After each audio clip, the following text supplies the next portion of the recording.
Assalamualaikum warahmatullahi wabarakatuh. Perkenalkan, nama saya Ahmad Mulkanur. Saya merupakan mahasiswa Universitas Islam Sultan Aji Muhammad Idris Samarinda, Fakultas Syariah, Prodi Hukum Tata Negara.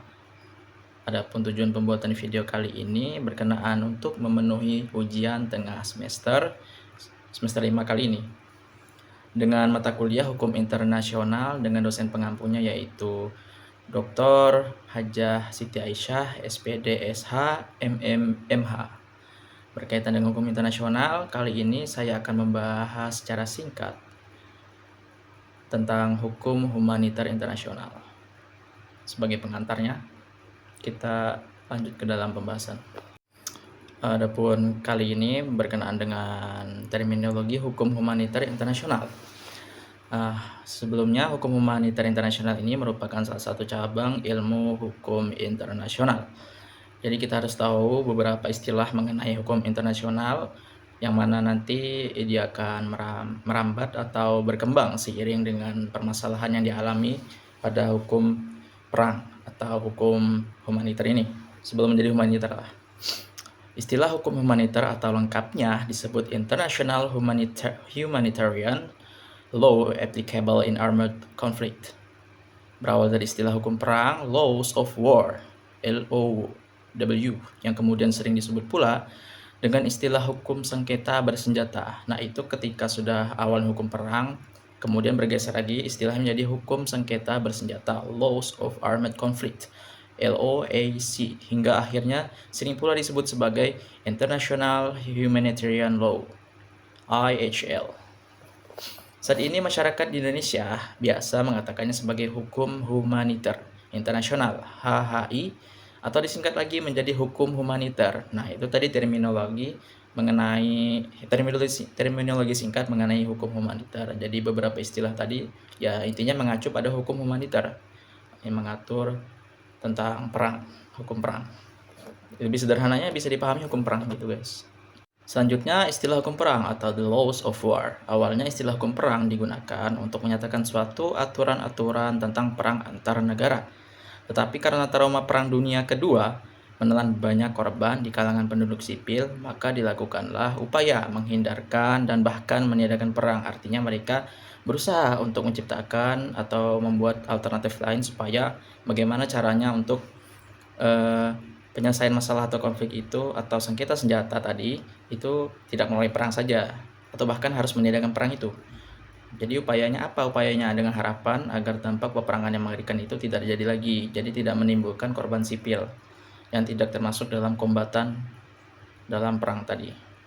Apa upayanya? Yaitu pertama pembentukan Liga Bangsa-Bangsa LBB. Jadi sebelumnya bukan PBB tapi LBB. Dalam konvenan LBB perjanjian yaitu anggota Liga bersepakat untuk menjamin perdamaian dan keamanan sehingga para anggota menerima kewajiban untuk tidak memilih jalan perang apabila mereka terlibat dalam suatu permusuhan sebagaimana pasal 12 Konvenan LBB. Itu bunyi daripada pasal 12 Konvenan LBB seperti itu. Sedikit mengulik tentang pasal 12 Konvenan LBB tadi, itu di dalamnya terdapat upaya preventif bahwasanya jika misalkan terjadi kemungkinan adanya keretakan antar negara yang kemungkinan memicu konflik, maka akan diselesaikan dalam sebuah penyelesaian hukum atau melalui arbiter. Nah, arbiter ini dipilih masing-masing oleh negara sebagai pihak ketiga atau pihak yang netral, dan para negara yang bersangkutan dalam sengketa ini yang kemungkinan bakal perang tetapi belum sampai klimaks perang itu, mereka dibebaskan. Mereka punya pilihan untuk memilih siapa arbiter yang mereka pilih untuk menyelesaikan permasalahan mereka. Jadi ada upaya preventif sebelum terjadi perpecahan perang dalam Konvenan LBB pasal 12 tadi. Kemudian selanjutnya yaitu pembentukan Paris Pact pada tahun 1928. Perjanjian ini juga disebut dengan The Bryan-Kellogg Pact. Negara anggota dari perjanjian ini mengutuk adanya sebagai suatu cara penyelesaian dari suatu sengketa dan tidak mengakui perang sebagai alat kebijakan politik nasional. Dan mereka sepakat akan menyelesaikan perselisihan mereka dengan jalan damai. Ya, kalau nggak salah pada tanggal 27 Agustus 1928. Dan perjanjian ini ditandatangani oleh 15 negara yang hadir saat itu. Mereka menghindarkan diri dari perang sebagai penyelesaian konflik sehingga perjanjian ini dikenal juga dengan nama Treaty for the Denunciation of War. Jadi ada dua nama lah. Intinya perjanjian ini ditandatangani waktu itu di Paris. Kesimpulannya, dengan adanya kedua instrumen hukum tadi, yang pertama Konvenen LBB, terus yang kedua Paris Pact, maka pada saat itu negara-negara saling bersepakat untuk mengutuk penyelesaian sengketa dengan jalan peperangan dan mencap negara yang melakukannya dengan sebutan agresor. Yaitu suatu istilah atau label yang sangat tidak disukai oleh negara manapun di dunia ini ketika itu. Sekilas tentang agresor tadi yang dilabelin oleh beberapa negara terhadap negara yang dicap tadi, itu berbeda dengan negara kolonial. Jadi ada perbedaan. Saya sebelumnya research, ternyata negara yang menjajah atau kolonial lah intinya. Negara yang menjajah itu sudah pasti agresor, tetapi negara agresor belum tentu kolonial atau penjajah. Seperti itu, ada perbedaan sedikit lah. Kalau kolonial itu dia ada alasan sah atau ada alasan provokatif yang sah untuk menjajah suatu negara atau invasi lah, seperti itu. Misalkan contohnya Belanda ke Indonesia itu karena alasan ingin mengambil rempah-rempah atau menguasai rempah-rempah yang ada di sana, tetapi karena keserakahan VOC ataupun misalkan pemerintah Hindia Belandanya sendiri, maka malah merebak menjadi skala yang besar dampaknya. Tidak hanya mengambil rempah-rempah, tapi ingin menguasai semuanya dan menjadikan Hindia Belanda saat itu sebagai pusat pemerintah yang mungkin absolut lah. Kemudian itu sedikit tentang itu namanya yang koloni atau menjajah. Berbeda dengan agresor. Kalau agresor itu kita ambil contoh ketika Perang Dunia Kedua, misalkan Jerman yang menyerang Polandia saat itu. Dengan alasan apa? Waktu itu dipimpin oleh Hitler, Nazi. Mungkin agak bahaya disebutkan ya. Itu alasan kenapa Adolf Hitler sangat waktu Perang Dunia Kedua itu sangat benar-benar invasi militer atau istilah lainnya sengketa senjata atau operasi militer. Itu alasannya simpel, yaitu pemurnian ras. Salah satunya yang saya baca, pemurnian ras itu alasan Hitler kayak benar-benar invasi gede-gedean, membantai, memerangi, membunuh dengan tentara-tentara militernya, terutama yang terjadi di Polandia waktu itu. Pemurnian ras. Jadi dia ingin orang-orang Jerman yang tinggal di Jerman juga atau di wilayah Jerman yang termasuk dalam wilayah Jerman itu benar-benar orang yang murni keturunan Jerman, nggak ada campuran apapun gitu. Termasuk dalam kasusnya yaitu yang diburunya orang Yahudi waktu itu juga. Itu ada hubungannya juga. Namun, walaupun upaya-upaya tadi menghindari penggunaan perang sebagai cara penyelesaian sengketa telah dilakukan, upaya-upaya seperti pembentukan Liga Bangsa-Bangsa atau LBB, terus adanya Konvenen LBB, perjanjian Paris Pact yang ditandatangani waktu itu, tetap saja terjadi peperangan di berbagai belahan dunia. Ini masuknya ke Perang Dunia Kedua sih kayaknya. Tapi dengan penyebutan yang berbeda, seperti kata insiden. Yang terkenal antara lain adalah insiden Mangkuria. Jadi bagi kalian yang tahu insiden Mangkuria, saya ulik sedikit. Itu mengenai ini nih, peperangan yang pecah antara Jepang dengan Cina waktu itu di Tiongkok. Saat ini wilayah Mangkuria yang dimaksud tadi itu sudah masuk dalam wilayah Cina saat ini di Tiongkok. Itu penyebabnya, latar belakangnya dari sumber yang saya dapat, itu skenario yang dibuat Jepang atau alasan. Jadi alasan Jepang buat bisa nginvasi wilayah Manchuria tadi. Dia bikin skenario latar rel kereta api ketika itu, yang mana ini atas inisiatif para pemuda militer, angkatan pemuda juniornya lah ibaratnya, yang inisiatif untuk meletakkan bom atau peledak di situ. Jadi kalau misalkan ada kereta api dari Jepang yang lewat, nah itu bom itu meledak dan kemungkinan akan mencelakai kereta tersebut yang di dalamnya mungkin ada bahan-bahan atau barang-barang penting lah. Nah, kalau misalkan itu terjadi, maka ada alasan buat Jepang untuk menuduh Cina dan kemudian menyerang Cina, seperti itu kejadiannya. Tetapi ya ini di luar mungkin di luar rencana. Jadi ada dua kubu dari Jepang mungkin pemikirannya. Tetap ya, saat itu ada 3 petinggi yang bertanggung jawab atas invasi ke Mangkuria ini. Kalau nggak salah yang dicurigai itu letnannya, karena dia mengetahui inisiatif, bahkan dia mensetujui, tetapi 2 jenderal atau 1 letkol lainnya itu nggak mengetahui tentang hal itu, makanya terjadi insiden. Nah, insiden ini yang dimaksud tadi, akhirnya pecahlah perang antara Jepang dan Cina.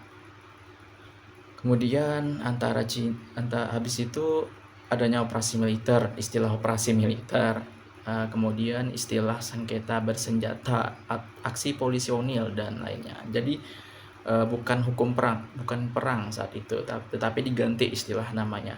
Luarnya itu tetap sama perang, tetapi di dalamnya itu beda bungkusnya.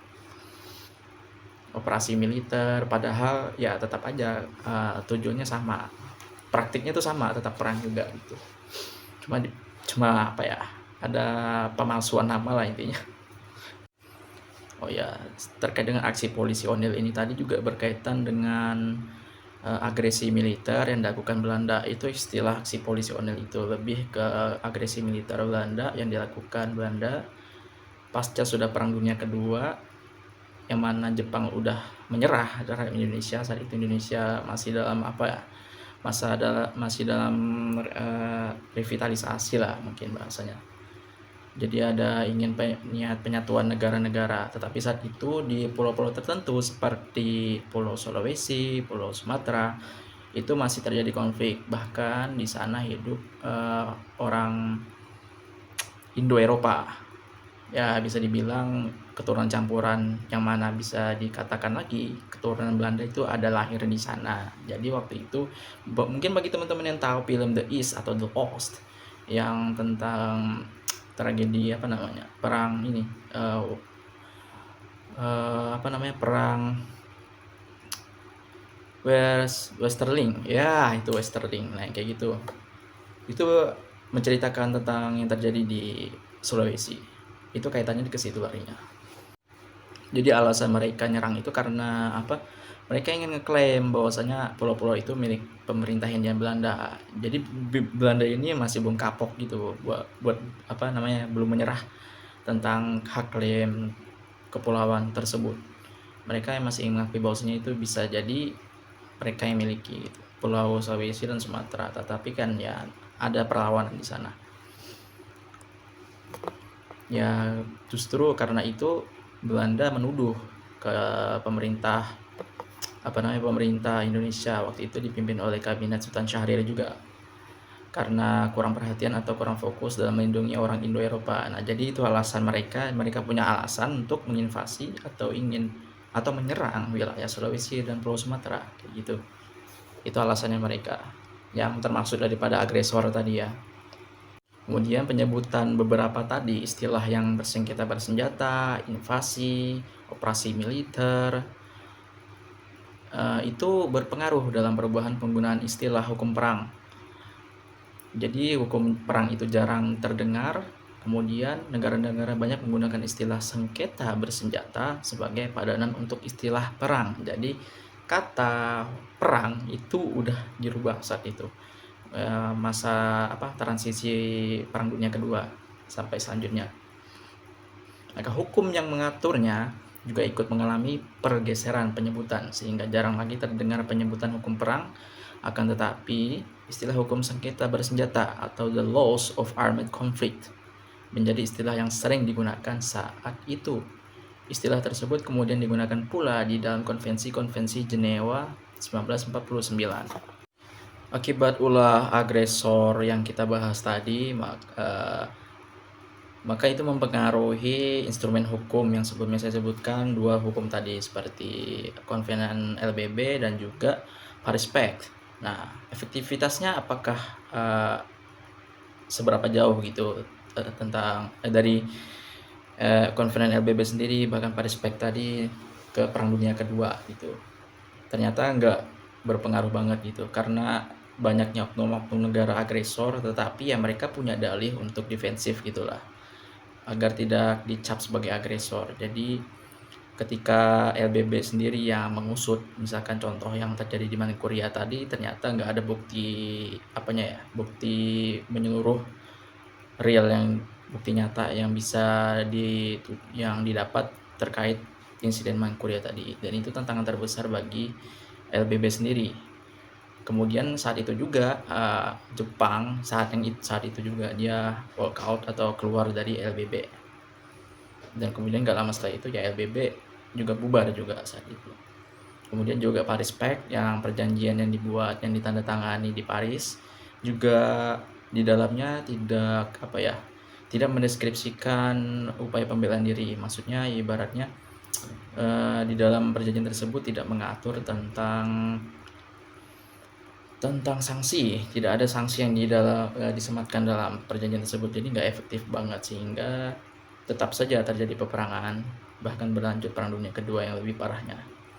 Kemudian yang ingin saya singgung juga, ternyata perbedaannya jelas banget antara Perang Dunia Pertama dan Perang Dunia Kedua, sehingga mempengaruhi perjanjian seperti perjanjian hukum Den Haag dan juga hukum Konvensi Jenewa yang mengatur tentang peperangan, mengatur tentang bagaimana alat perang yang harus digunakan, terus apa saja yang boleh boleh diperangin, atau hak-hak apa aja yang harus dilindungi, dituntut juga di dalam peperangan itu, termasuk dalam korban sipil, wilayahnya juga pun seperti itu.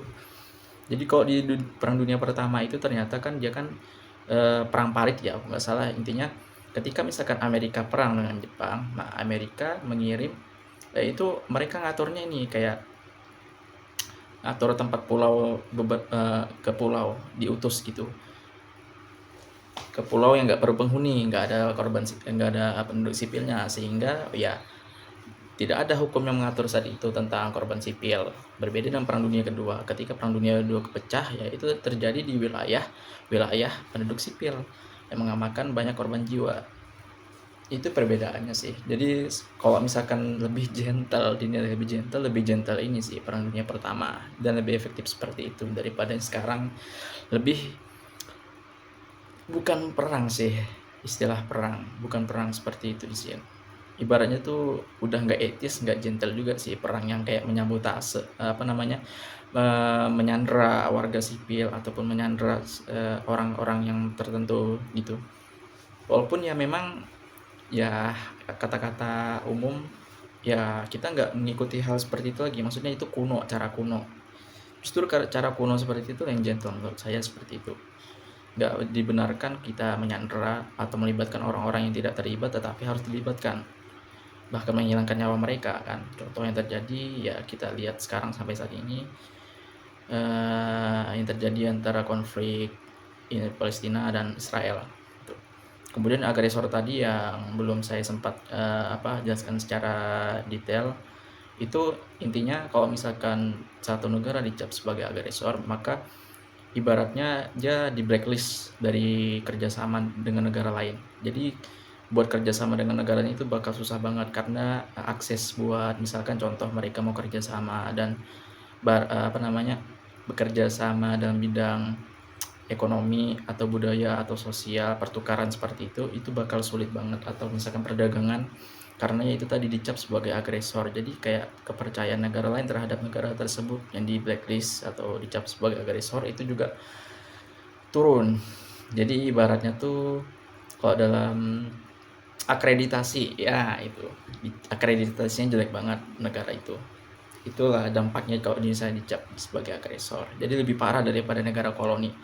Ya walaupun saya nggak terlalu sepakat tentang perbedaan antara dicap sebagai agresor, sebagai penjajah, kurangnya ya bedanya tuh di situ doang, alasan provokatif yang sah gitu loh. Padahal ya sama-sama aja sih sebenarnya, ngebunuh gitu kan, perang, invasi wilayah, tapi tetap aja kayak memperbudak, nggak ada hak asasi manusia yang dijunjung saat itu. Pakai cara menghalalkan segala cara buat dapetin tujuan mereka gitulah. Ya itu beberapa kesimpulan atau yang saya dapat, yang saya research sendiri gitu. Ternyata belajar tentang hukum humaniter juga nggak soal peperangan atau hak-hak yang harus kita ketahui dalam peperangan, asas-asas yang dituntut juga. Ternyata perang itu nggak sekedar ngebunuh doang atau apa ya, atau adu tembakan, adu tembak menembak, tetapi juga harus ada yang dijaga saat itu. Tidak boleh melibatkan warga sipil, itu termasuk eh, asas proporsionalitas di dalamnya, asas yang asas hak asasi manusia intinya yang dijunjung di situ. Jadi nggak asal membabi buta doang menembak gitu. Jadi perang nggak seperti yang kita ketahui saat ini ya. Tapi semakin seiring berkembangnya zaman, ternyata istilah perang itu makin berubah lah. Karena polemik yang terjadi serta kontroversi dan konspirasi yang banyak dibuat-buat, sehingga semakin tergeser lah istilah perang yang dari awal perang dunia ke-1 yang masih kelihatan gentle sampai sekarang ya justru lebih gelap dan dalam, maksudnya deep banget gitu. Ya, istilah hukum humaniter dalam perkembangan selanjutnya yaitu pada permulaan abad ke-20 diusahakan untuk mengatur cara berperang yang konsepsinya banyak dipengaruhi oleh asas kemanusiaan, humanity principle. Hal itu disebabkan karena terbentuknya Universal Declaration of Human Rights sebagai suatu pernyataan universal mengenai penghormatan terhadap hak-hak fundamental dan hak-hak asasi manusia. Perkembangan tersebut mendapatkan perhatian yang sangat besar sebagaimana terlihat dalam beberapa konferensi internasional maupun resolusi dari organisasi internasional. Contohnya, resolusi Majelis Umum PBB nomor 2444 tahun 1968 mengenai penghormatan terhadap hak asasi manusia pada waktu sengketa bersenjata yang dihasilkan pada tanggal 19 Desember 1968. Dalam ayat 1, resolusi ini menegaskan kembali perlunya perlindungan penduduk sipil terhadap bahaya dari perang yang bersifat membabi buta, serta perlunya penghormatan terhadap hak asasi kemanusiaan baik di waktu perang maupun di waktu damai. Artinya ketika gencatan senjata ataupun perang pun tetap kita harus junjung tinggi hak asasi manusia. Nah, itu ketika sudah bergeser ke istilah hukum humaniter itu ketika sudah mulai ada ya. Majelis Umum PBB dalam persidangannya di tahun 1969 setahun setelahnya mencantumkan topik mengenai penghormatan terhadap hak asasi manusia dalam sengketa bersenjata. Resolusi Majelis Umum PBB nomor 2675 tahun 1970 menegaskan kembali perlunya penghormatan mengenai hak asasi manusia di dalam setiap jenis sengketa bersenjata. Penyebutannya bergeser menjadi hukum humaniter internasional yang berlaku dalam sengketa bersenjata. International Humanitarian Law Applicable in Armed Conflict, atau biasa disebut hukum humaniter internasional, atau sering disingkat dengan sebutan hukum humaniter. Nah, seperti itulah pergeseran yang terjadi ya, dinamika singkat dari penyebutan istilah hukum perang sampai ke hukum humaniter internasional. Demikian ya video ini yang saya buat seadanya. Demikian, kurang dan lebihnya saya mohon maaf sebesar-besarnya jika ada kesalahan kata atau misalkan penjelasan yang kurang, saya mohon maaf.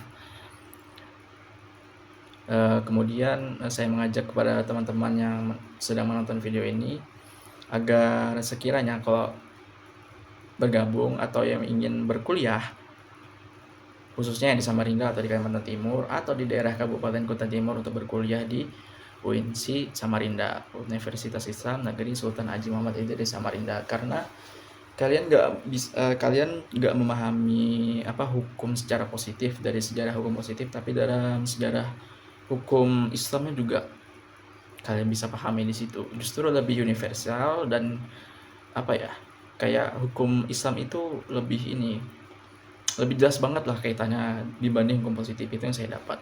Yang saya baca itu hukum Islam dinamika sosial politik di Indonesia. Buku yang itu saya baca itu lumayan ngaruh banget lah. Oh, ternyata Islam itu dulu di Indonesia sejaya itu. Enggak seperti sekarang. Jadi Islam itu faktor bersatunya Indonesia dulu. Itu sedikit yang saya paparkan mengenai ternyata kok di UINSI nggak mulu tentang hukum secara umum, tapi kita bisa memahami secara Islami juga, hukum Islamnya, fikihnya seperti apa. Ya sekian. Allahumma fiqh ila qomin thoriq. Wassalamualaikum warahmatullahi wabarakatuh.